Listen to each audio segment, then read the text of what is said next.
Welcome back. It's 6:34. Let's have a look now at some of the stories making headlines today, and we'll start with the front pages. The Times leads with Elon Musk warning that AI intelligence will eliminate the need for all jobs. A few of you might be happy about that. Wishful thinking, perhaps. The Daily Mail, meanwhile, leads with an exclusive on Nadine Dorris's new book. The Daily Express leads with fears over Armistice Day being disrupted by pro-Palestinian protesters in London. And meanwhile, the Telegraph leads with Prime Minister Rishi Sunak speaking with tech boss Elon Musk. Plus, the Daily Star reports on the daring hovercraft mission to free Woolly, Britain's loneliest sheep. Can always rely on the Star to really nail the biggest news story of the day. Join us to go through some of those headlines is the deputy editor of Spite, Fraser Myers, and broadcaster and forecaster and author James Woodhousen. Good morning to you, gents. Can we please start with this protest that's been planned? Start with you, Fraser. The Express are covering this. We covered this yesterday. News that pro-Palestinian supporters are being ferried in from places like Batley. Batley, of course, where the teacher is still in hiding because of Muslim extremists. And the big story is that it may cause disruption on Armistice Day when we mark the 2-minute silence for the end of World War I. What's the latest? Well, so, as everyone knows, there are these now weekly pro-Palestine marches through London, going through Whitehall. Obviously, that goes past the Cenotaph most of the time. The organisers this week have said, we don't want to go near the Cenotaph, we don't want to disrupt Remembrance Day, but someone from a chap who edits the Muslim news website 5 Pillars has said very explicitly that, you know, screw your Remembrance Day, screw the, fallen soldiers. We want to disrupt it. We're going to be noisy. We don't respect these things. So there is potentially a huge amount of tension here. People are obviously worried about how these events have been policed. A lot of people think they've been policed too softly. It's pretty clear that, if other protests had said things as extreme as some of these protesters have, they might have faced legal action. That's the thing, though, Fraser. It's some of those protesters. I think we have to be careful in making out that, it was tens of thousands of people that were saying extreme things. It wasn't. It was some of them. I agree with that, and I think that's, there's always some wrong-uns on every march. But I think what is interesting about this is that, there isn't there isn't an internal desire among the protesters to get rid of these extreme elements. I don't see anyone confronting them. I don't see anyone confronting the people shouting jihad, saying that's not what we're about. But also in terms of the legal response. Now, I'm in favour of free speech. I think people should be able to say whatever the hell they like. But it's quite telling that, the police, when people were shouting jihad, for instance, they decided to say, well, there's many interpretations of jihad. That could mean just in a peaceful struggle. Whereas, if you misgender someone on the internet, you will have 6 coppers turn up at your house. Yeah, James, it's not just the more radical Muslim community. The Anti-Capitalist Action Group, the usual ragbag of socialists, are also saying they will dishonour this 2-minute silence. This is a deliberate act of confrontation. It's set out to divide, isn't it? We agree with freedom of expression, but we've got a Tory MP today on the front page of the Express saying we should send in the army. The Met are saying they've spoken with organisers and they assure them they won't be naughty, honest governor. If you believe that, I've got a used car I'd like to sell you. But the fact of the matter is, this is a direct assault on the most sacrosanct of British values, remembering the war there. Do you think this protest should go ahead?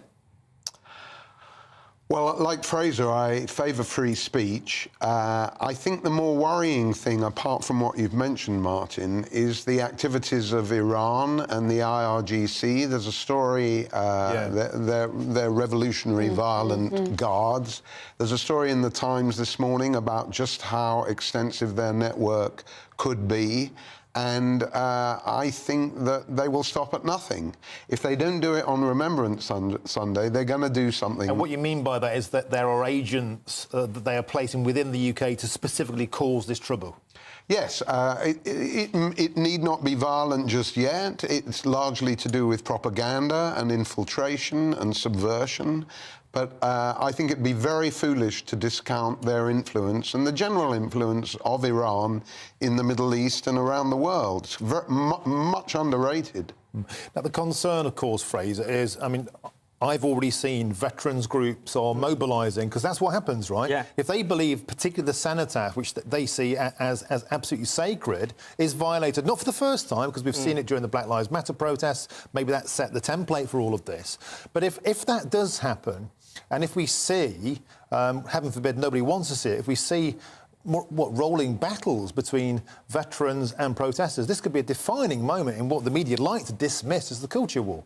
That would be a really, really awful sight. You know, no one wants to see that. I think what's interesting is looking at what the police consider to be a provocation in this sort of context. So you have essentially when the police were taking down, you know, the posters of hostages because some police officers believed that was provocative in some way, that might provoke pro-Palestine protesters. You also have police telling the campaign against anti-Semitism that they can't drive their van around, showing, again, the victims of the Israeli kidnapping. Isn't it just as provocative to, you know, march on Remembrance Day or to march near the cenotaph on Remembrance Day? Will the police react in the same way? I don't know. I think the police, they are in a difficult situation, aren't they, in terms of what they can and cannot do. And also, there's a problem with when you arrest people, how long it's actually going to take them to get to court anyway. Yeah, and does that kick off, you know, more trouble? Do people see someone getting arrested and, you know, they see their friends getting arrested and they pile in? Yeah, but, you know, I might be wrong, but when you talk about running battles between veterans and protesters... Could happen. Do you really... I'm not saying I want it to happen, I'm saying it could Do you think the happen. majority of protesters... pro-Palestinian protesters want to be in running battles. It doesn't matter about veterans. it doesn't matter about the majority. It matters about if anybody at all goes to attempt to desecrate the cenotaph. I think it would be a hugely provocative act.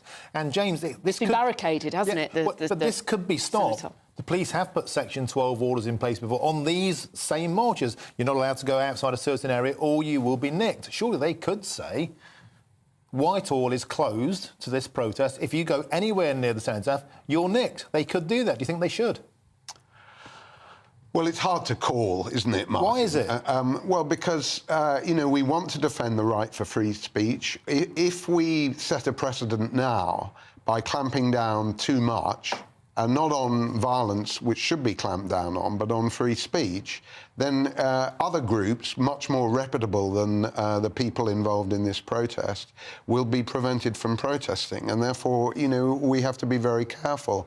I think if you compare the police in the miners' strike, and many of them are regretful about what they did in the miners' strike, and you look at the kid gloves inspired by the Hendon College of Policing, which personifies woke, if we must use the term, I'd rather not, then you can see just how much the police have changed, and the double standards to which Fraser refers really are egregious. And, you know, it's only a matter of time before liberal critics of the government and people who dissent in general are targeted more widely than those who just simply oppose the trans extremists in our midst. Well, it's a hugely provocative talking point. Let us know what you think about this throughout the show. gbviews@gbnews.com. I'm sure we'll return to this throughout the next week because it's a story that simply won't go away. Shall we move on, Pip, to another story? What do we have next? Well, what about this restaurant where you can have one of the finest culinary experiences. It'll cost you a pretty penny, mind, at the edge of space. Who wants to talk about this? Well, this is incredibly exciting. Would you do it? I would, but I don't think I can afford the $100,000 price tag, unfortunately. Is it £100,000? Unless someone wants to sponsor I thought it was £100. I didn't make that wrong. So talk us through how it works. So it's basically you go up and almost like a bit like a hot air balloon. It's not quite, but you know, it's working on the same principle, and essentially it takes you up to the edge of space. So you have this view of the Earth, you know, and that's probably the most exclusive fine dining experience you're ever going to get. Well, if you're dining up there, I think I would probably be sick. How can you actually eat up there? I think, without throwing up. I think you'd want to stare at it, or you'd just marvel in wonder. I would have thought. I wouldn't be thinking about food. For those who can't see, if you're listening on radio, it's basically like a giant sort of cross between like a Zeppelin and a hot air balloon with a kind of glass orb, a floating dining space, 100 grand a pop, Michelin-starred chefs. It's basically for the high flyers, literally. James, this is for the toffs. 100 grand. Who have a strong stomach. But I think, if I may, what it tells us about is, I think, my judgment on the French, which is impossible but terrific. It was Montgolfier, after all, who invented the hot air balloon. And they're very inventive, the French. That's underrated in Britain. I think, when they're particularly mad about food, as we know. And, I've never indulged in that bird soup or whatever it is, where you get the white tablecloth over your head to kind of get the full width. What are the practicalities of it as well? Like, where do you cook it on the ground? No, then how long will it take to actually get up there? No, they do Or it. do you cook it up? They do it in midair. I think they do it midair. I think it's big enough for them to have a kitchen. But what happens if the vol au vent become weightless? I mean, you're sort of grabbing around for it, or... I don't think it's quite high enough to become weightless. I will believe this when I see it. Earth's orbit. It sounds quite incredible. All right, gents, stick around. We're going to come back to you shortly. But for now, it's 6:45. And if you just joined us, a reminder of our top stories this morning. Storm Kieran, the second named storm in 2 weeks, brings more hurricane-force winds, heavy rainfall and flooding. It isn't done yet. And whilst the storm hits the north of the country, the clean-up begins in the south. Escape from Gaza. Hundreds more foreign nationals and the seriously injured are able to cross the border into Egypt as Israel claims their troops are at the height of battle against Hamas.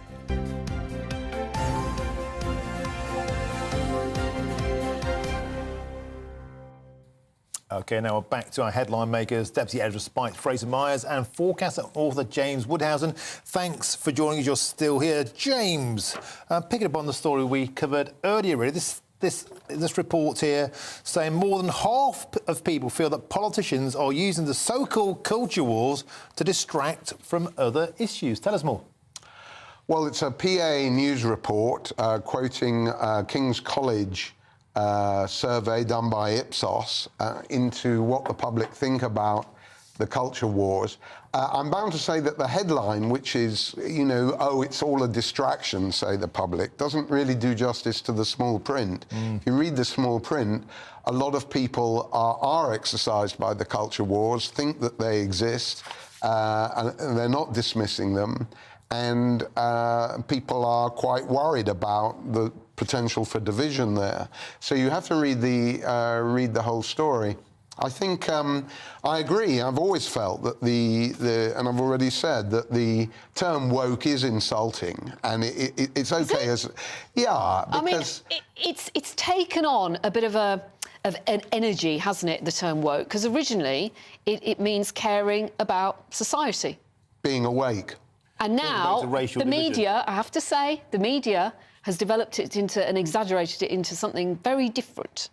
Yeah, but within this survey, actually, specifically, when you look at the fine print, 42% of respondents said that they would see woke, the term, now as an insult, versus in 2020, just 3 years ago, only 24%. So it has now become a badge of dishonour. But, Fraser, I wonder if these kind of reports that try and downplay the culture war sort of miss the point, because people do really care about things such as protesting against the Poppy Day at the Cenotaph. As we just said, people do really care about this. They do really care about topics like immigration. All these reports from King's College London, very liberal academic institution, are they trying to just dismiss things because it suits their agenda? I think there's a sort of common tactic on the woke side, if you want to call them that, which is usually something outrageous gets proposed, like self-ID for transgender people. And then if you hit back against that and you say, actually, for all these problems, it affects women's rights, gay rights, etc., then you're accused of stoking a culture war. So it's culture war for thee, not for me, which I think is the problem here. But yeah, people do care about these issues. People care very much about the erosion of free speech. How could that not be an important issue? And in many ways... Do people not care more, though, about what happens in their day-to-day life, like the cost of living, how much money they've got in their bank at the end of the month, whether they can get a mortgage or not. Those aren't surely the issues that are affecting people more on a day-to-day basis. I think that's true, but I don't think they're entirely separate from the culture war, because the culture war isn't just about pronouns and things like that. It's a general sense that, I don't know, our society feels under attack, that people are rejecting Western civilization. We have a general lack of confidence in society, and that, will have economic effects. That will have effects on political decision-making, things like that. And you're dead right, sir, because this report itself says precisely that people care about the cost of living crisis more, they care about the NHS, they care about inflation. Of course they care about those things, but that isn't to say they can't also care about the erosion of women's spaces, about the desecration, I'm the just erosion not of our sure own how many culture. families around the table at tea time would necessarily be talking about the erosion of women's spaces. Well, they would do if it affected their daughter, say, at their local swimming pool. I think that's the point. If it impacts upon your life, people care. And I think things like, do we care about Remembrance Day? We deeply, deeply care about that. And I think to dismiss things like that as a culture war, James, is a mistake. It doesn't do it justice. No, I think you're quite right, Martin. That, if you take the growth of human resources departments, Britain's productivity crisis can easily be partly laid at the door of that massive expansion that both Britain and America have been through. So the economic problems that we face are very strongly linked, not necessarily in the public mind just yet, with the rise of wokeism. There's no doubt about it. And particularly striking at a corporate level. Just today in the Financial Times, they have a front-page story saying that quoting BlackRock, the $9.2 trillion investment bank and all the rest of it, saying that if you employ more women on the board, you will have a 2% higher increase in your return on assets, right? So there we have a justification by a very, very capitalistic enterprise of the whole woke project. And they even say that, if you've got enough XX chromosomes, you can trace a correlation of more profitability. That's extremely damaging to any attempt to bring more wealth to society. To imagine that just because you're a woman with the right female equipment, that will solve an economic crisis. Great mistake, and people will wake up to this. Yeah, and I think we're speaking to the Shadow Education Secretary later on in the show, and we would like to ask her about things, for example, like Keir Starmer yesterday was photographed with a poppy, and then he went to a mosque and he removed his poppy. Yeah. Now, you could say that's a culture war issue, but I would say that's an issue that says, do you actually care about British values, but only when it suits you? And I think people are deeply bothered about things like this, Fraser, and to sweeten to one side, I think is unfair. Yeah, and you've brought up the Shadow Education Secretary. Schools is where this really matters, and actually where you can see it matters to voters. I mean, in America, what has been going on in schools has changed the outcome of elections. So, when people find out that, their children are being taught that, there are 1,000 genders or whatever it might be, or being taught that all children have white privilege, or these kinds of things do, when voters find out about it, there's a concerted effort for voters not to find out about it. But when people do find out, they get very upset about it, and it can change how they feel politically. It's so divisive as well, isn't it? It is, but I think we have to talk about it because these are the issues of our time. Another one, bit of fun to end on, shall we, is Free Woolly.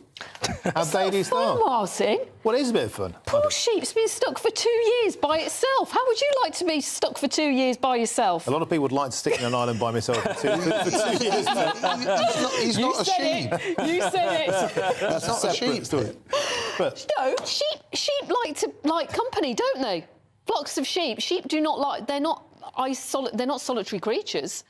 And they've been trying to work out a way, haven't they, to rescue Woolly. Yeah. And they think they might have finally worked out the solution, which delights me. Although it doesn't delight me, because he might end up getting slaughtered now. He'd probably have a greater chance of staying alive by staying at the bottom of the cliff. Yeah, because she's actually safe where she is, even though she's on her own. She's not got. She's grazing. She's got access to water, but people are worried that she's lonely. So they've landed on a hovercraft as a solution to save Woolly, because they couldn't go by boat because there's too many rocks. Yeah. So it wouldn't be possible to arrive that way. But a hovercraft can skate over the rocks. So it's going to be a 6-person mission. They're going to have a vet on board. And then, as you say, at the end, probably the sheep will have to be killed anyway. Because Well, I'm hoping, I do hope, actually, and maybe someone can let us know, I hope there's an animal sanctuary that will actually take Woolly in after all this rescue effort. Well, the funny thing about this She is needs to live a nice, long life with company. the story's been running all week. People have been captivated by the story, James. I think it's kind of just touched us in a way, you know, maybe during a world of chaos. This is something we can gravitate towards. But we did speak to a Welsh sheep farmer, and he said the funniest thing. He said sheep are the most suicidal animals on the planet. That's what he said. You know, they'd literally jump off cliffs for no reason because they just do because they're sheep. He reckons this They just do that's what he because they're said. sheep. And he reckons this one jumped off basically and ended up on its own. Apparently, it's very well fed. There's loads of grazing material. It will live a long and prosperous life, as you said, longer than if it's available to go to the old chop block. Needs a bit of a shear. Yeah. For me, the interesting thing about this is because I forecast innovation above all, is whatever happened to the hovercraft. Yeah. There's only one scheduled service in the world, and that's to the Isle of Wight. And the reason is that the fuel has got much more expensive, and the neoprene skirts, which is a sort of synthetic rubber, needed repair or replacement after every trip. But that was then, you know, when Christopher Cockerell, brilliant British inventor, devised the whole principle. And I'm hoping in the future, not just to avoid rocks, as Fraser says, we can get back to hovercraft, cheaper, with different kinds of fuel, with a better skirt. I used to take more the innovation hovercraft. in skirts, that's what I say. Well, steady on, it's a bit early. I used to take the hovercraft from Dover to Calais. I used to go on. You used to be able to drive your car on a hovercraft and go over. And it was like, How long did it take? it was about 25 minutes. It was thunderously noisy. It lifted you up. It was an amazing experience. So why did they stop it? Well, for the reasons I Too expressed, pricey. you know, yeah. But the thing is, just because an innovation didn't work in the past doesn't mean it can't be re-examined. You know, if we counted all the engineers who have said in their life, "Oh, we tried that, it doesn't work," you know, it's a great mistake because we've got new plastics, we've got new synthetic fuels as well, synthetic ones. So there's a lot that could be going for hovercraft. OK, James and Fraser, we have to leave it there. Thank you very much. And now, before all that, here is your weather.